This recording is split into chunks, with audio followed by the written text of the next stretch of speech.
Guys সন্ধ্যা গড়িয়ে এলো। আমি এখন রয়েছি চট্টগ্রামের পতেঙ্গা সি বিচে। আবারও আপনাদের সাথে দেখা হয়ে গেল এখানে বিভিন্ন দৃশ্য নিয়ে। দেখুন কত সুন্দর ঢেউ, এখানে ঘোড়া রেস হচ্ছে, সুন্দর একটা দৃশ্য দেখলাম।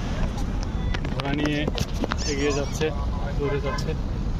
রূপকথা যেভাবে শুনতাম আমরা যে রাজকুমার ঘোড়া নিয়ে আসে টকবক টকবক করে, আপনারা যদি চান অবশ্যই ঘোড়ার উপরে করে একটা ভিডিও দিব আপনাদেরকে। অবশ্যই ফলো দিয়ে সাথে থাকবেন, যারা ফলো দিয়েছেন তাদেরকে অসংখ্য ধন্যবাদ সাথে থাকার জন্য।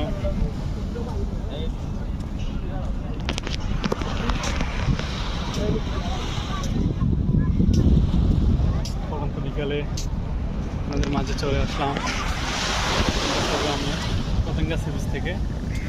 অবশ্যই ফলো দিয়ে সাথে থাকবেন।